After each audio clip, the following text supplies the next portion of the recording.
Hello my dear friends. So இது வந்து RMT vlogsோட 3வது வீடியோ. இதுக்கு முன்னாடி 2 வீடியோஸ் போட்டிருக்கேன். அந்த 2 வீடியோஸ்க்குமே கிட்டத்தட்ட பார்த்தீங்கன்னா 2 வீடியோஸ் சேர்த்து ஒரு 150+ சப்ஸ்கிரைபர்ஸ், அப்புறம் ஒரு 1500க்கும் மேற்பட்ட ஓவரால் வியூஸ். ஸோ இதெல்லாம் வந்து ஒரு நல்ல சப்போர்ட்டு. அண்ட் இந்த அதே மாதிரியான சப்போர்ட்டை இந்த 3வது வீடியோக்கும் நீங்கள் கொடுப்பீங்க அப்படின்ற நம்பிக்கையோட தான் நான் இந்த வீடியோ ஆரம்பிக்கிறேன். ஸோ இந்த வீடியோ நம்ம அப்படி என்ன தான் பார்க்க போகிறோம் அப்படின்னா, அந்த டான்செட் கவுன்சிலிங் 2024 என்னென்ன மாதிரியான ஈவெண்ட்ஸ் நடக்க போகுது, எந்த சீக்வன்ஸில் நடக்க போகுது அப்படின்றத இன்டெப்த்தாக பார்க்காம ஒரு ஷார்ட்டாக ஒரு சம்மரைஸ்டாக ஓவராலாக எப்படி அப்படின்ற சும்மா ஒரு ப்ரீஃப் ஐடியாக்காக நம்ம வந்து பார்க்க போகிறோம். எனக்கு கவுன்சிலிங் ஸ்டார்ட் ஆக போகுது இன்னும் கொஞ்சம் நாள் அப்படின்றதுக்காக.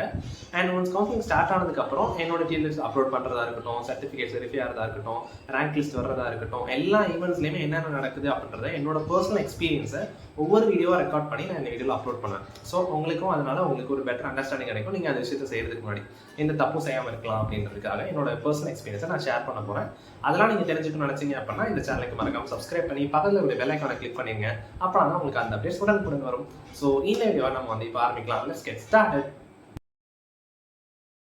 கைஸ், இப்போ வந்து டான்செட் கவுன்சிலிங் 2024 எப்போ தான் நடக்கும் அப்படின்னு கேட்டிங்கன்னா, கைஸ் எனக்கு வந்து இப்போ தான் ஒரு அப்டேட் கிடச்சிது. அதாவது வீடியோ ஷூட் பண்ணதுக்கப்புறம் எனக்கு நான் கிடச்ச அப்டேட். இதில் என்ன சொல்லியிருக்காங்கன்னா, ஜூன் 10 அதாவது நாளையிலேருந்து கவுன்சிலிங் ஸ்டார்ட் ஆகுது. ஸோ ஜூலை 4 வரை உங்களுக்கு வந்து இது அவைலபிளாக இருக்கும்.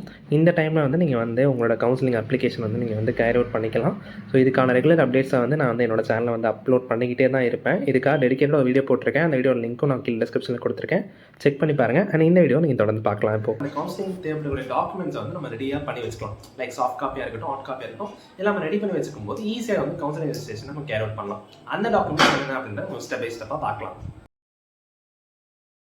ஃபஸ்ட்டு வந்து நம்மளுக்கு வந்து 10th மார்க் ஷீட் தேவைப்படுது. அது வந்து 150 KBலேருந்து 1 MB தான் இருக்கணும். அண்ட் அதோட ஃபார்மெட் வந்து JPEG ஃபார்மெட்டில் சொல்லியிருக்காங்க. அடுத்தது 12th மார்க் ஷீட்டு, இதுவும் அதே 150 KB to 1 MB தான் சைஸ் இருக்கணும், JPEG ஃபார்மெட்டில் இருக்கணும். அடுத்தது காலேஜ் மார்க் ஷீட்ஸ். சப்போஸ் நீங்கள் ஆர்ட்ஸ் அண்ட் சயின்ஸ் காலேஜில் படிச்சிருந்தீங்கன்னா 1லேருந்து 6ஆம் செமஸ்டர், இன்ஜினியரிங் படிச்சிருந்தீங்கன்னா 1லேருந்து 8th செமஸ்டர். ஸோ இந்த எல்லா மார்க் ஷீட்ஸையுமே ஒரு ஃப்ரண்ட் அண்ட் பேக் இருந்துச்சு அப்படின்னா அது PDF கம்பைன்டு ஃபைலாக நீங்கள் வந்து பண்ணி வச்சுக்கணும், ஒவ்வொரு மார்க் ஷீட்டுக்கும் ஒவ்வொரு செமக்கும். அடுத்த கன்சால்டேட்டிவ் மார்க் ஷீட். ஸோ உங்களுக்கு ஓவராலாக அவங்களே காலேஜில் ப்ரொவைட் பண்ணியிருப்பாங்க. இதையும் நீங்கள் PDF எடுத்து வச்சுக்கணும். அடுத்து டான்செட் 2024 ஆல் டிக்கெட் மற்றும் score card. So soft copy நீங்கள் டவுன்லோட் பண்ணி உங்கள் டிவைஸில் வச்சுருப்பீங்க. அதையும் எடுத்து ரெடியாக வச்சுக்கோங்க. அடுத்த ப்ரொவிஷனல் சர்டிஃபிகேட்டும் ட்ரான்ஸ்ஃபர் சர்டிஃபிகேட்டும் உங்கள்கிட்ட இருந்துச்சுன்னா அதை எடுத்து வச்சுக்கோங்க. பட் இது வந்து மேண்டேட்டரி, அதாவது கட்டாயம் அப்படின்றது ஆப்ஷனல் தான். இருந்துச்சுன்னா வச்சுக்கோங்க ரெடியாக. அடுத்து வந்து ஃபோட்டோ. உங்களோட ஃபோட்டோ வந்து பாஸ்போர்ட் சைஸ் ஃபோட்டோ இருக்கும்ல, அதோட சாஃப்ட் காப்பி 20லேருந்து 50 KB சைஸ்க்குள்ளே இருக்கிற மாதிரியும், சிக்னேச்சர் நீங்கள் நல்ல ஒரு க்ளீனாக ஒரு என்ன சொல்கிறது நல்லா தெரியாம ஒரு லெஜிபிளான ஹேண்ட் ரைட்டிங்கில் ஒரு சைன் போட்டு அதை வந்து நீங்கள் வந்து ஸ்கேன் பண்ணி வச்சுக்கோங்க. அதோட சைஸுமே 20லேருந்து 50 KB தான் இருக்கும். டாக்குமெண்ட்ஸ் எல்லாமே ரெடியாக இருக்குது. Once TANCET counselling date announce பண்ணி ஸ்டார்ட் பண்ணிட்டாங்க அப்படின்ற போது நீங்கள் என்ன பண்ணணும் அப்படின்னா, gct.ac.in அப்படின்ற வெப்சைட்டில் போயிட்டு இந்த tn-mbaxc.com அப்படின்றதுக்கு அவங்களே லிங்க் கொடுத்துருப்பாங்க. அதை கிளிக் பண்ணிங்கன்னா உங்களுக்கு ஆன்லைன் ரெஜிஸ்ட்ரேஷன் தான் ஸ்டெப் 1 இருக்கும். ஸோ இந்த ஆன்லைன் ரெஜிஸ்ட்ரேஷன் நீங்கள் மெயினாக என்ன பண்ண போகிறீங்க அப்படின்னா, உங்களோட பேசிக் டீடைல்ஸ், அதாவது உங்களோட நேமு, அதுக்கப்புறம் டேட் ஆஃப் பர்த்து, உங்களோட எஜுகேஷனல் குவாலிஃபிகேஷன்ஸ், அதுக்கப்புறம் address, phone number, email ID, இந்த மாதிரியான ஒரு சில பேசிக் டீடைல்ஸ் அவங்க கேட்டிருப்பாங்க. எல்லா பேசிக் டீடைல்ஸும் நீங்கள் ஃபில் பண்ணணும். ஃபில் பண்ணி முடிச்சதுக்கப்புறம் ஒரு இனிஷியலாக ஒரு பேமெண்ட் வந்து கட்ட சொல்லுவாங்க. இப்போ நீங்கள் ஒரு ஜெனரல் கேட்டகரி ஸ்டூடெண்ட்டாக இருக்கீங்க, இல்லை ஒரு BC கேட்டகரி ஸ்டூடெண்ட்டாக இருக்கீங்க அப்படின்னா உங்களுக்கு வந்து 600 ரூபா வந்து ஃபீஸ் வந்து சார்ஜ் பண்ணுவாங்க. சப்போஸ் நீங்கள் SC ST கேட்டகரி ஸ்டூடெண்ட்டாக இருந்தீங்க அப்படின்னா உங்களுக்கு 300 rupees வந்து சார்ஜ் பண்ணுவாங்க. இந்த பேமெண்ட்டை நீங்கள் வந்து அங்கே வந்து UPI மூலியமாகவும் கட்டலாம், இல்லை நெட் பேங்கிங் மூலியமாக கட்டலாம். நிறைய கேட்வேஸ் வச்சுருப்பாங்க. ஸோ அந்த கேட்வேஸ் மூலியமாக நீங்கள் வந்து இந்த பேமெண்ட்டை வந்து நீங்கள் வந்து செட் பண்ணணும் அந்த பர்டிகுலர் காலேஜுக்கு. ஒன்ஸ் நீங்கள் இதை பிடிச்சிட்டிங்க அப்படின்னா உங்களுக்கு வந்து ஸ்டெப் 1 கம்ப்ளீட். இப்போ அடுத்து வந்து ஸ்டெப் 2. ஸோ ஸ்டெப் 2 என்னன்னா சர்டிஃபிகேட் அப்லோடிங். ஸோ பேசிக்காக இப்போ தான் நம்ம வந்து ஃபஸ்ட்டே நம்ம ரெடி பண்ணி வச்சுருக்கோம்ல ஒரு சில டாக்குமெண்ட்ஸ்லாம் ஸ்கேன் பண்ணி, அந்த ஸ்கேன்டு காப்பீஸ் எல்லாமே நம்ம இப்போ தான் வந்து அப்லோட் பண்ண போகிறோம். அந்த பர்டிகுலர் சைஸ் நம்ம வந்து வச்சுருக்கோம். அதெல்லாம் அவங்க ஒன்று ஒன்றா கேட்க ஒன்று ஒன்றா நம்ம வந்து அதுக்கு ரெஸ்பெக்டிவ் ஃபீல்டில் வந்து நம்ம வந்து அப்லோட் பண்ணுற மாதிரி இருக்கும். அப்லோட் பண்ணிவிட்டு நம்ம சப்மிட் பண்ணிட்டோம் அப்படின்னா செகண்ட் ஸ்டெப் இஸ் ஓவர். ரொம்ப சின்ன ஸ்டெப் தான், பட் ஆனால் பார்த்து கேர்ஃபுல்லாக பண்ணணும்.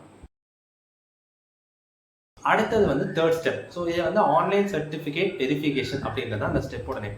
பேசிக்காக இங்கே என்ன பண்ணுவாங்க அப்படின்னா, நம்ம செகண்ட் ஸ்டெப்பில் அப்லோட் பண்ண அந்த எல்லா சர்டிஃபிகேட்ஸையுமே வந்து அவங்க வெரிஃபை பண்ணுவாங்க. இது எல்லாமே கரெக்டாக இருக்கா, இல்லை ஏதாவது தப்பாக இருந்துச்சு அப்படின்னா உங்களுக்கு வந்து இது தப்பாக இருக்குது, ரீஅப்லோட் பண்ணுங்கள், இல்லை இது உங்களுக்கு கிளியராக தெரியல, ரீஅப்லோட் பண்ணுங்கள் அப்படின்ற மாதிரி விஷயங்கள்லாம் இந்த தேர்ட் ஸ்டெப்பில் நடக்கும்.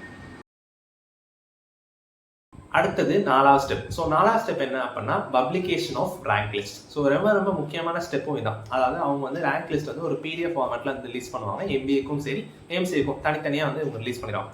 அதில் நம்மளோட பேர் எங்கே இருக்குது, நம்ம வந்து ஜென்ரல் ரேங்க் என்ன வாங்கியிருக்கோம், கேட்டகரி ரேங்க் என்ன வாங்கியிருக்கோம் அப்படின்றத நம்மளால் தெரிஞ்சுக்க முடியும். ஸோ இதை தெரிஞ்சுக்கிட்டோம் அப்படின்னா நம்மளுக்கு பர்டிகுலராக என்ன காலேஜ் கிடைக்கலாம் அப்படின்றது இன்னும் நல்லா அக்யூரேட்டாகவே ப்ரிடிக்ட் பண்ண முடியும். ஆக்சுவலாக ரொம்ப அக்யூரேட் ப்ரிசைஸ்டாக முடிவு பண்ணால் நம்ம வந்து டான்சர் கவுன்சிலிங் தான் டிசைட் ஆகும். பட் இதுதான் நம்மளுக்கு கிடைக்க வாய்ப்பு இருக்குது அப்படின்றது ஒரு ஆல்மோஸ்ட் ஒரு 70 to 75% நம்ம சொல்ல முடியும். அதுக்கு ரேங்க் லிஸ்ட் ஹெல்ப்ஃபுல்லாக இருக்கும். அதை எப்படி சொல்கிறது அப்படின்றத ரேங்க் லிஸ்ட் வந்தோடனே நான் உங்களுக்கு ஒரு வீடியோ போடுறேன். பட் இப்போ நீங்கள் டான்சரில் ஒரு பர்சனல் ஸ்கோர் வச்சிருக்கீங்க, இதுக்கே உங்களோட கேட்டகரிக்கு என்ன காலேஜ் கிடைக்கலாம் அப்படின்றதுக்கான கண்டுபிடிக்கிறதுக்கு ஒரு மெத்தட் இருக்குது. அந்த மெத்தட் எக்ஸ்பிளைன் பண்ணி நான் ஏற்கனவே ஒரு வீடியோ அப்லோட் பண்ணியிருக்கேன். அந்த வீடியோக்கான லிங்க் கீழே டிஸ்கிரிப்ஷனில் தந்திருக்கேன். ஸோ அதை நீங்கள் பார்க்கல அப்படின்னா பாருங்கள், உங்களுக்கு ஒரு ஐடியா கிடைக்கும் ஃபார் சாய்ஸ் ஃபில்லிங். அடுத்தது ரொம்ப ஒரு இம்பார்ட்டன்டான ஸ்டெப். ஸோ டான்சர் கவுன்சிலிங்கில் எல்லா கேண்டிடேட்ஸுமே ரொம்ப ஆர்வமாக ரொம்ப பதட்டமாக இருக்கக்கூடிய ஸ்டெப்பை இந்த ஸ்டெப் தான். என்ன ஸ்டெப் அப்படின்னா ஆக்சுவல் கவுன்சிலிங்கே இங்கே தான் நடக்கும். ஃபர்ஸ்ட் இதில் வந்து 5 சப் ஸ்டெப்ஸ் இருக்குது. ஸோ ஃபர்ஸ்ட் சப் ஸ்டெப் என்ன அப்படின்னா நம்ம வந்து ஒரு இனிஷியல் பேமெண்ட் 5000 rupees அப்படின்ற ஒரு இனிஷியல் பேமெண்ட் வந்து நம்ம வந்து இந்த கேட்வே மூலிமா பே பண்ணுற மாதிரி இருக்கும். இது எதுக்காக அப்படின்னா நம்ம கவுன்சிலிங்கை பார்ட்டிசிபேட் பண்ணுறோம் அப்படின்றதுக்காக. ஸோ இது வந்து ரீஃபண்டபிள் தான். எப்படி அப்படின்னா நீங்கள் வந்து காலேஜில் ரிப்போர்ட் பண்ணிடுறீங்களா, அப்போ வந்து அட்மிஷன் கட்டும் போது உங்களுக்கு இந்த 5000 ரெடியூஸ் பண்ணிடுவாங்க. சப்போஸ் நீங்கள் கவுன்சிலிங் விட்டு எந்த காலேஜ் செலக்ட் ஆகாமல் குவிட் ஆகிறீங்க அப்படின்னாலும் உங்களுக்கு வந்து ரீஃபண்டாகவே கொடுத்துருவாங்க. பட் ஆனால் இதுக்கு ஒரு சில நாட்கள் எடுத்துக்குவாங்க. இந்த ஃபீஸ் பேமெண்ட்டு தான் முதல் ஸ்டெப். ரெண்டாவது ஸ்டெப் என்ன அப்படின்னா நீங்கள் வந்து சாய்ஸ் ஃபில் பண்ணணும். இந்த சாய்ஸ் ஃபில்லிங்க்கு தான் என்ன மாதிரியான காலேஜ் சாய்ஸ் ஃபில் பண்ணலாம் அப்படின்றது பேஸ் பண்ணி நான் ஏற்கனவே ஒரு செகண்ட் வீடியோ அப்லோட் பண்ணியிருக்கேன். அதே வீடியோ தான் உங்களுக்கு டிஸ்கிரிப்ஷன் லிங்க் இருக்குது. ஸோ அந்த வீடியோ வந்து நீங்கள் செக் பண்ணி பாருங்கள். இல்லைனா உங்களுக்கு ஏற்கனவே நீங்கள் டிசைட் பண்ணி வச்சுருந்தீங்கன்னா அந்த காலேஜஸ்லாம் நீங்கள் இங்கே தான் வந்து உங்களோட சாய்ஸை வந்து ஃபில் பண்ணுற மாதிரி இருக்கும். இதுதான் ரொம்ப இம்பார்ட்டன்ட் ஸ்டெப்பு.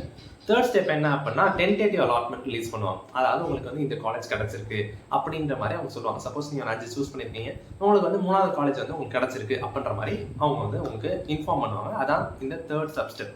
அடுத்தது என்னன்னா நீங்கள் வந்து அக்செப்ட் பண்ணணும், இல்லாட்டி ரிஜெக்ட் பண்ணணும். இப்போ நீங்கள் எனக்கு ஓகேப்பா, எனக்கு இந்த காலேஜ் எனக்கு ஓகே பிடிச்சிருக்கு, நான் எடுத்துக்கிறேன், இல்லை எனக்கு இந்த காலேஜ் பிடிக்கல. ஸோ இதான் அந்த அக்செப்டன்ஸ் ஆர் ரிஜெக்ஷன். இதை தாண்டி 2 ஆப்ஷன் இருக்குது. என்ன அப்படின்னா அப்வர்ட் மூவ்மெண்ட் அப்படின்னு ஒன்று இருக்குது. அப்வர்ட் மூவ்மெண்ட் ஒரு பெரிய விஷயம்லாம் கிடையாது. இப்போ எனக்கு 3வது காலேஜ் கிடச்சிருக்கு, என்னோட 5 ப்ரிஃபரன்ஸில் 3rd ப்ரிஃபரன்ஸ் எனக்கு கிடச்சிருக்கு, ஓகே. பட் ஆனால் எனக்கு 3rd விட அடுத்த வேறு யாராவது ஃபர்ஸ்ட் செகண்ட்லேருந்து ரிலீஸ் ஆனாங்க, அந்த வேக்கண்ட் ஆனிச்சு, சீட் வேக்கண்ட் ஆகும் பட்சத்தில் அது கிடச்சிச்சு அப்படின்னாலும் எனக்கு ரொம்ப ஹாப்பி, நான் அதையும் எடுத்துக்கிறேன் அப்படின்னு நம்ம சொல்கிறோம் பார்த்தீங்களா, அதான் அந்த அப்வர்ட் மூவ்மெண்ட். ஸோ இந்த மாதிரி ஒரு சில ஆப்ஷன்ஸ், அங்கே 4 ஆப்ஷன் இருக்கும். First option 3rd preference select பண்ணதே எடுத்துக்கிறது. 2வது ஆப்ஷன் அப்வர்ட் மூவ்மெண்ட்டுக்கு ஆஃப் பண்ணுறது. 3rd ஆப்ஷன் எனக்கு அப்வர்ட் மூவ்மெண்ட் வேணாம், அதாவது எனக்கு கிடச்சிருக்க காலேஜ் வேணாம், அப்வர்ட் மூவ்மெண்ட் மட்டும் எடுத்துக்கிறேன் அப்படின்ற மாதிரி. 4வது ஆப்ஷன்னா மொத்தமாகவே கவுன்சிலிங் வேணால் நான் வெளில போய்க்கிறேன் அப்படின்ற மாதிரி. இதெல்லாம் உங்களுக்கு இப்போ சொல்லும் போது கொஞ்சம் குழப்பமாக தான் இருக்கும். பட் ஆனால் உங்களுக்கு அந்த பர்டிகுலர் அந்த சாய்ஸ் ஃபில் பண்ணுவோம்னா அந்த டைமில் நான் உங்களுக்கு ஒரு டெடிக்கேட்டாக இதுக்குன்னே ஒரு வீடியோ போடுறேன். அப்போது கிளியராக உங்களுக்கு புரியும். ஸோ இப்போதைக்கு ஒரு சம்மரைஸ் தான் நான் உங்களுக்கு சொல்கிறேன், அவ்வளோதான். ஸோ நீங்கள் வந்து கொடுத்துறீங்க உங்களோட அக்செப்டன்ஸோ ரிஜெக்ஷனோ நீங்கள் தெரிவிச்சிடுறீங்க. அடுத்த நாளே அவங்க என்ன பண்ணுவாங்கன்னா ப்ரொவிஷனல் அலாட்மெண்ட் ரிலீஸ் பண்ணுவாங்க. இது வந்து பிடிஎஃபாக ஜென்ரலாக ரிலீஸ் பண்ணிடுவாங்க. ஸோ இது வந்து டவுன்லோட் பண்ணிக்கலாம். டவுன்லோட் பண்ணிட்டாங்கன்னா எந்தெந்த ஸ்டூடெண்ட் எந்தெந்த மார்க் எந்தெந்த கம்யூனிட்டி சேர்ந்தவர் எந்தெந்த காலேஜில் வந்து செலக்ட் ஆயிருக்காரு அப்படின்ற மாதிரி ஒரு பிடிஎஃப் நான் வந்து செகண்ட் வீடியோவில் காமிச்சிருப்பேன். ஸோ அது இந்த வருஷத்துக்கு வந்து அவங்க ரிலீஸ் பண்ணிடுவாங்க. இதான் வந்து அந்த 5வது ஸ்டெப். அண்ட் இதான் வந்து last step of TANCET counselling. இப்போ நீங்கள் எல்லாமே முடிஞ்சிருச்சு, நம்ம வந்து ஒரு பெருமூச்சு விடலாம் அப்படின்னு நினச்சிங்கன்னா கிடையாது. இன்னொரு சின்ன ஸ்டெப் இருக்குது. என்ன அப்படின்னா நீங்கள் அந்த ப்ரொவிஷனல் அலாட்மெண்ட்ஸில் ஒரு டேட் கொடுத்துருப்பாங்க, டெட்லைன் மாதிரி டேட் கொடுத்துருப்பாங்க. அந்த டேட்டுக்குள்ளே உங்களுக்கு அலாட் ஆகக்கூடிய காலேஜுக்கு நீங்கள் அந்த கேம்பஸ்க்கு ஆஃப்லைனில் போகணும். போயிட்டு இந்த ப்ரொவிஷனல் அலாட்மெண்ட்டு, அப்புறம் நீங்கள் ஒரு சர்டிஃபிகேட்ஸ்லாம் வச்சுருக்கீங்களா, அது உங்களோட மார்க் ஷீட்ஸு, அந்த வேறு இன்னும் சில ஃபோட்டோஸ், பாஸ்போர்ட் சைஸ் ஃபோட்டோஸ்லாம் கேட்பாங்க. ஸோ இது எல்லாமே நீங்கள் வந்து ஒரிஜினலாக உங்களுக்கு வந்து ஆஃப்லைனில் ப்ரொவைட் பண்ணணும். ஸோ அதெல்லாம் வந்து ஒன்ஸ் வெரிஃபை பண்ணுவாங்க. சில விஷயங்கள்லாம் சப்மிட் பண்ணுற மாதிரி இருக்கும். அப்புறம் அட்மிஷன் ஃபீஸ் பே பண்ணுற மாதிரி இருக்கும். ஸோ இந்த விஷயங்கள்லாம் நடந்ததுக்கு அப்புறம் தான் நீங்கள் வந்து அந்த காலேஜ் ஸ்டூடெண்ட்டாக மாறுவீங்க. ஸோ நீங்கள் வந்து அஃபிஷியலாக இப்போ அந்த காலேஜோட ஒரு ஸ்டூடெண்ட், எம்பிஏ ஸ்டூடெண்ட்டாவோ இல்லை எம்சிஏ ஸ்டூடெண்ட்டாவோ நீங்கள் வந்து ஆயிட்டீங்க. அண்ட் உங்களோட எம்பிஏ ஆர் எம்சிஏ ஜர்னியை நீங்கள் இங்கே வந்து கண்டினியூ பண்ணலாம். ஸோ அவ்வளோதான் கைஸ் இந்த வீடியோ. பாய்.